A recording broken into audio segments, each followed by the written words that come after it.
Bueno, Roberto García Lerena es poeta, cuentista, ensayista, periodista, con una importante y larga trayectoria en el periodismo gráfico en los medios más importantes del país. También es presidente del directorio y director periodístico de la agencia Noticias Argentinas. Colabora con varios medios internacionales.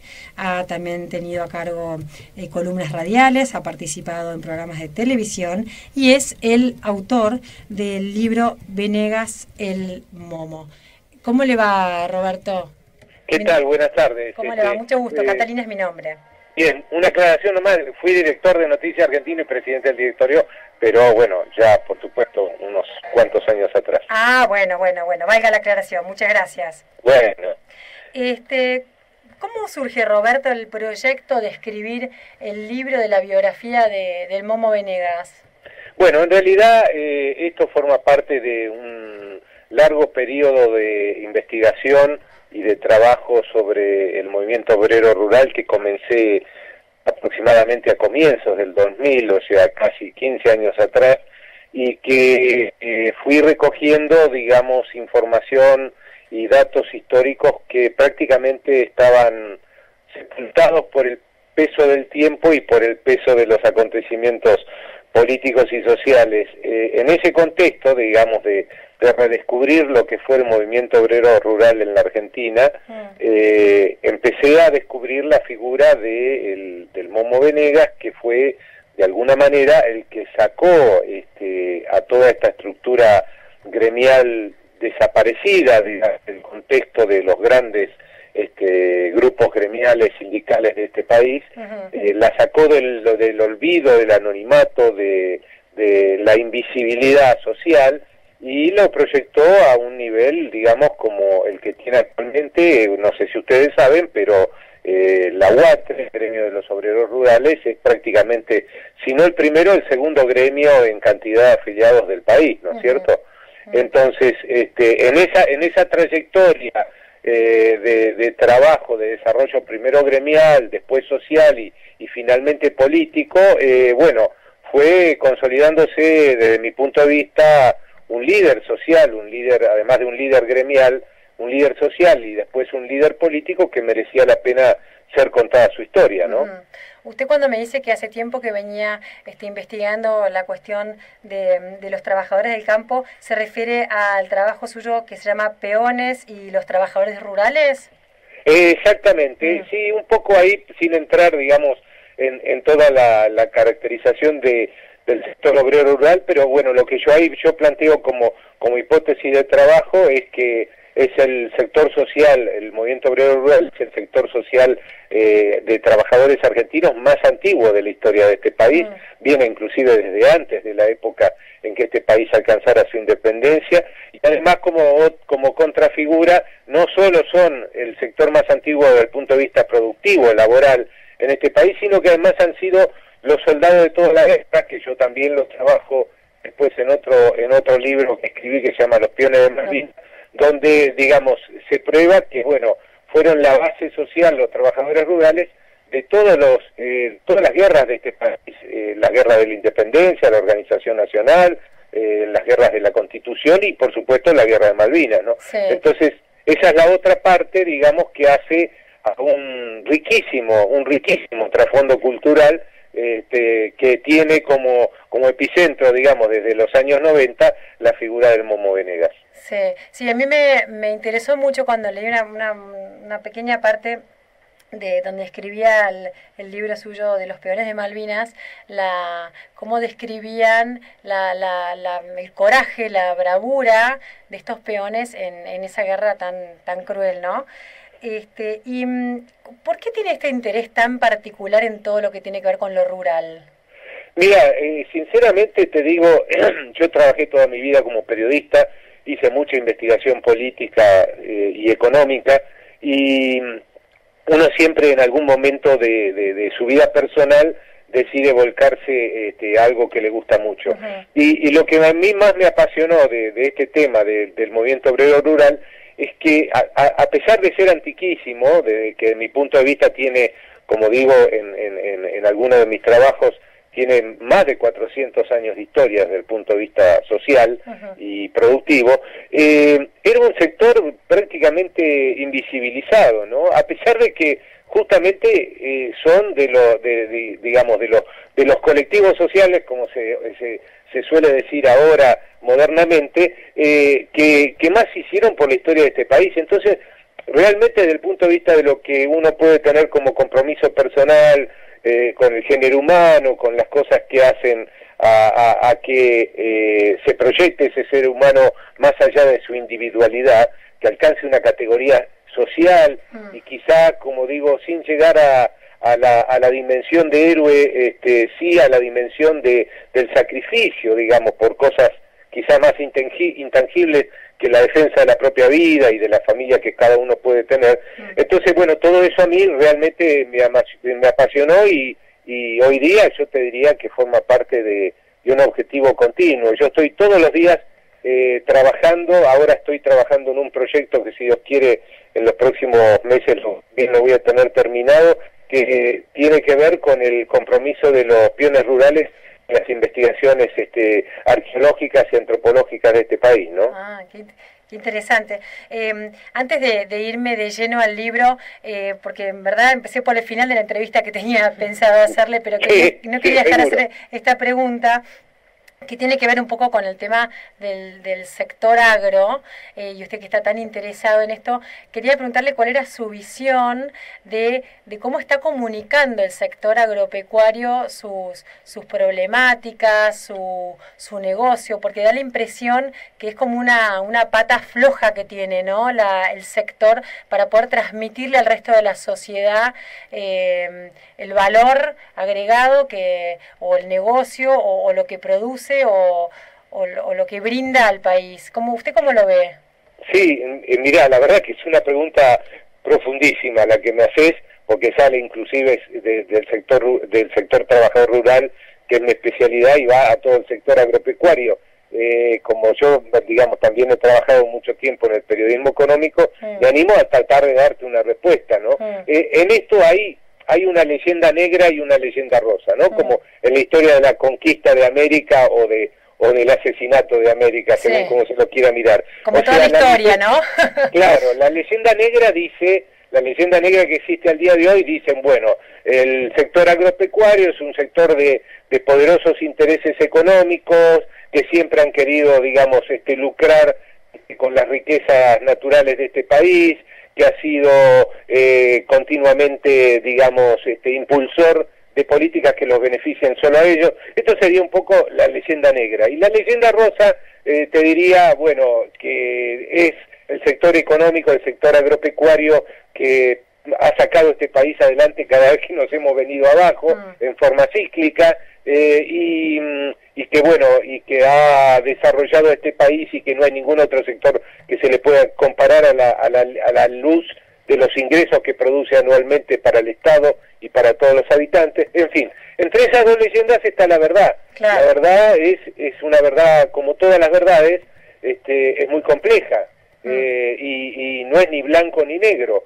Yo creo que es un sector tremendamente importante, y no podemos ni siquiera no solo no desconocerlo, sino que tenemos que aprovecharlo mejor, claro, porque es lo que tenemos a mano.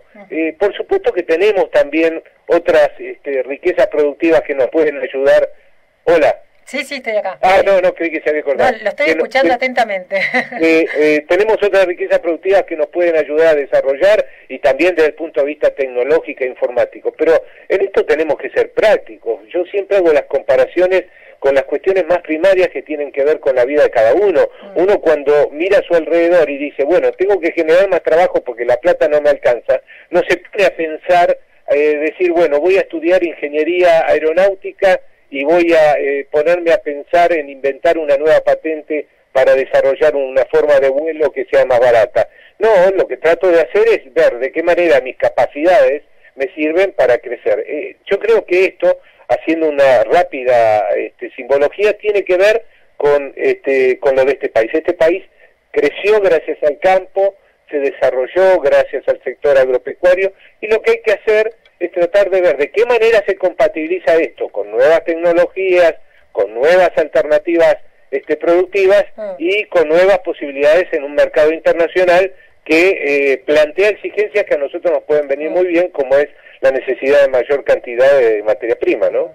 Bueno, gracias. Lo saqué un poquito del tema, pero me parecía interesante su opinión, dado que estaba tan involucrado, interesado en todo lo que es la vida del campo. Y entonces, metiéndonos más en su trabajo del libro de Momo Venegas, André Murúa, como biógrafo, dice que él solo podía retratar las vidas de aquellas personas en las cuales en algún rasgo admiraba. ¿Usted encontró en su trabajo de este libro de Momo Venegas rasgos que admira de él? Y si es así, ¿en cuáles son estos rasgos? Mira, yo te digo dos cosas. En primer lugar, la vida del Momo es riquísima desde el punto de vista de lo que a cualquier escritor le puede interesar, que es la multiplicidad de cosas que hizo, que todas las hizo bien, y además desde dónde partió, desde el origen social que partió. Por si ustedes no lo saben, bueno, el Momo Venegas viene de una familia recontra humilde, muy humilde, de la ciudad de Necochea, prácticamente analfabeto. Esto no es una empequeñecerlo. Él dice que, y además fue así, llegó hasta 4º grado de primaria, tuvo que trabajar de muy chiquito, trabajador infantil, luego adolescente, siendo muy jovencito, ya era elegido por sus compañeros para que los defendiera frente a los problemas laborales que se presentaban a diario en la área del campo. Desarrolló una gran fortaleza física que también lo hizo distinguirse entre sus compañeros y que lo hicieron merecedor de 1000 anécdotas que yo cuento en el libro, que bueno, escaparían a un programa de radio y a muchos. Después crece y empieza a desarrollar esta actividad gremial. Durante el gobierno militar también es perseguido, y a pesar de eso crece y arma un gremio prácticamente inexistente en Necochea. Después se proyecta a nivel nacional, pelea para que ese gremio que estaba sepultado en el anonimato y disputado por otros gremios como una caja de ingresos, digamos, personales, lo saca de ese pantano y lo desarrolla y lo pone en el primer nivel del movimiento obrero argentino, digamos, de la Confederación General del Trabajo. Y después, si esto fuera poco, y de proyectarse a nivel internacional, digamos, ustedes saben que, si no saben se los cuento, que a nivel internacional Venegas representa a la UITA como presidente del Comité Ejecutivo Profesional de la UITA, que es la Unión Internacional de Trabajadores de la Alimentación y del Sector Agropecuario. Representa esta UITA a 1.500 millones de trabajadores de todo el país, 1.500 millones. La dimensión de los números a veces se pierde, pero para que ustedes se den una idea, es un cuarto de la población mundial. Digamos, y uno de los principales representantes de esa estructura social gigantesca es el Momo. Bueno, como si esto fuera poco, y cuando ya tendría que sentarse y decir, bueno, disfruto de todo lo que hice, lo paladeo y trato de manejarlo lo mejor posible, a los 70, como digo yo en el libro, años aproximadamente, se decide armar un partido político de la nada, en un país donde el canibalismo político, las posibilidades de hacer prosperar una estructura política nueva son casi, yo diría, imposibles, y sin embargo él se lo plantea y arma en poco más de un año un partido político que se llama FE, que tiene representación al día de hoy en 20 provincias de las 24 que tiene este país. En fin, todo eso hace que sea realmente muy atrapante y fácil de contar literariamente. Como si esto fuera poco, además, el que lo impulsa en la creación del partido FE es lo que él siempre dice, su amigo Jorge Bergoglio, hoy día el Papa Francisco, digamos, o sea que más elementos no le podías agregar para que fuera realmente un extraordinario experimento, digamos, desde el punto de vista literario y biografía política, ¿no? Sí. La creación de este libro va también un poco de la mano de la creación del Momo como líder político, más allá del líder gremial que indudablemente es. Sí, sí, justamente es un poco lo que te decía que fue la última etapa, o que es la última, no es la última etapa, no, porque digamos, si se lo digo, se enoja, pero la etapa, digamos, de su desarrollo maduro como dirigente nacional, crea este partido político que, digamos, por ahora es solamente una importante estructura desde el punto de vista de lo que se ha armado, pero por supuesto que es un incipiente desarrollo desde el punto de vista histórico. Pero lo que tiene de positivo es que, a diferencia de lo que los partidos políticos suelen poner como bandera, digamos, que los guía, que es el tema de los ideales, acá, además de los ideales que por supuesto están absolutamente ligados al peronismo, del cual el Momo, digamos, es un conocido intérprete y además es un exponente claro de esas banderas históricas del peronismo, justicia social, independencia económica, soberanía política, pero más allá de los enunciados, de la fórmula, digamos, política, lo que plantea este partido, lo plantea el Momo con mucha claridad, es la necesidad de devolverle los valores a la política. Valores, digo, valores humanos como la dignidad, el respeto a la dignidad humana, como el servicio, ¿no? Cumplir con la verdad, cumplir con la solidaridad, digamos, que tendría que ser natural entre los seres humanos y que hoy día está, yo diría, casi olvidada. En fin, valores humanos absolutamente sustanciales que tendrían que estar presentes cada día en nuestra vida y que por supuesto no lo están porque esta sociedad de comienzos de siglo en la Argentina, como en otros lugares del mundo, es una sociedad obnubilada por el consumismo, por el sálvese quien pueda, en fin, por un montón de cosas que es necesario cambiar si queremos sobrevivir como género, ¿no?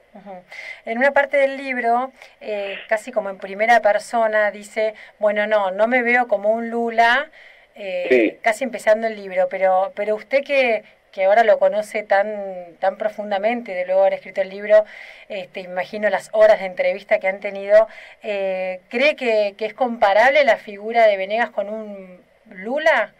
Por supuesto que todas las comparaciones son odiosas, yo la hago desde el punto de vista, nadie puede negar lo que ha sido Lula en la historia del Brasil reciente. Bueno, ha sido presidente 2 veces después de haber sido 3 veces derrotado en anteriores elecciones. Lo que yo hago es un paralelismo esencialmente tanto con Lula como lo comparo también con Lech Walesa, que obviamente está en las antípodas del pensamiento ideológico de Lula, y con Saúl Ubaldini. Lo que yo hago es una comparación de parecidos orígenes sociales.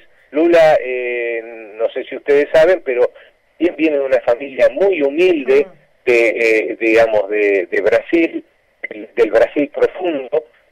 También es criado prácticamente por su madre, o sea, su padre, si bien existía, era inexistente desde el punto de vista del mandato paterno, digamos, que suele tener todo ser humano, y también es obrero, es militante político desde prácticamente de chico, y también es él era tornero, digamos, en sus orígenes, progresa, digamos, en un ambiente de mucha hostilidad y de mucha pelea machista, y crece. Por eso digo, la comparación es más que todo desde ese punto de vista, y cómo se proyecta, crea un partido político también, que digamos que es el Partido de los Trabajadores, el PT, y en 15, 20 años también logra un desarrollo casi explosivo. En fin, había mucho paralelismo desde ese punto de vista, por supuesto que son cosas diferentes, ¿no? Está bien, pero podría llegar a pensarse en una proyección similar. Mira, por supuesto que todo depende de los tiempos y de las capacidades que tenga cada uno de proyectar. Lula es un extraordinario orador. Yo tuve alguna oportunidad en mi vida periodística de escucharlo desde bastante cerca, y realmente tiene una llegada, un carisma tremendo. El Momo también lo tiene. El Momo es un hombre que cuando habla y lo escuchan, realmente seduce en el buen sentido de la palabra. O sea, atrapa, digamos, a quien lo escucha, sea hombre, mujer o joven, pero por supuesto que la historia de este país en los últimos años es una historia difícil desde el punto de vista de la llegada de un nuevo líder político. El Momo tiene una frase que yo repito ahora, él dice: donde me escuchan, me votan. Y realmente yo lo he visto que es así. Lo que pasa es que para llegar a 40 millones de argentinos no es fácil para nadie, y mucho menos para alguien que no tiene poder económico detrás, sí poder social. Pero bueno, todo puede ser, todo puede pasar. Sí. Ahora, ¿qué decisión debe haber sido para el Momo abrir un partido político propio y correrse del peronismo que es su casa, ¿no?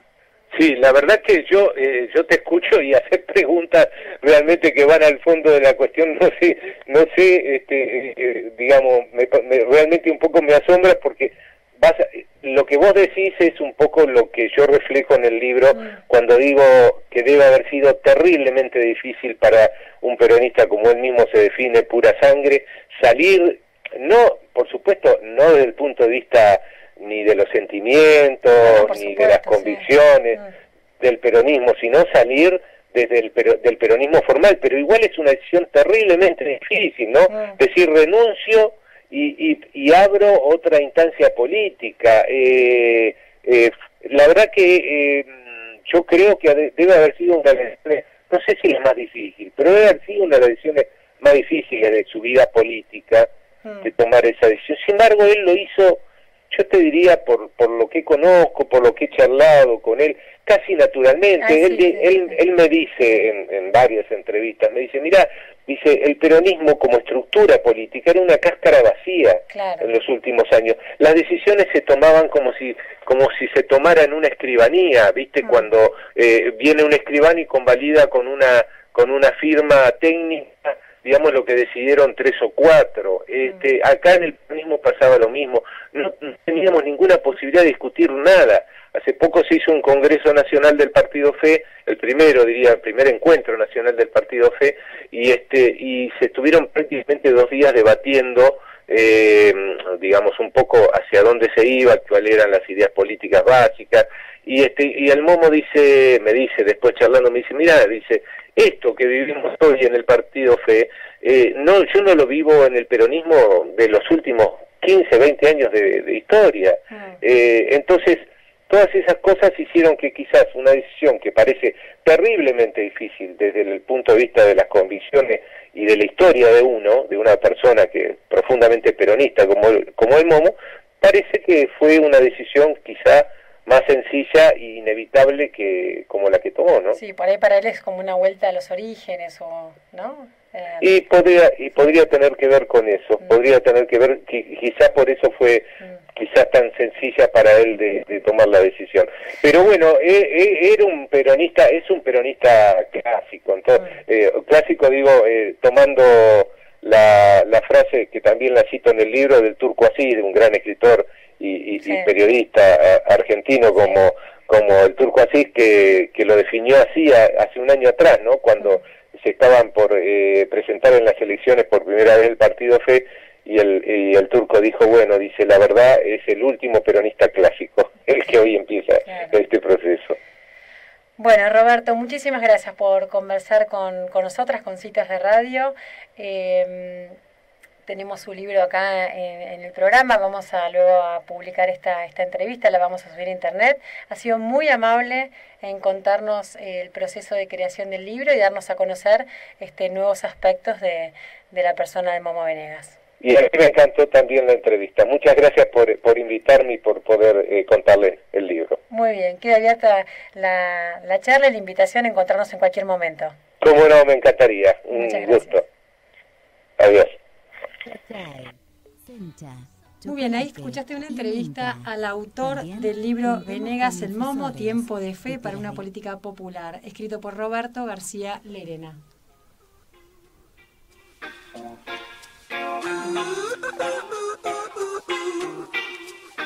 You and I go home.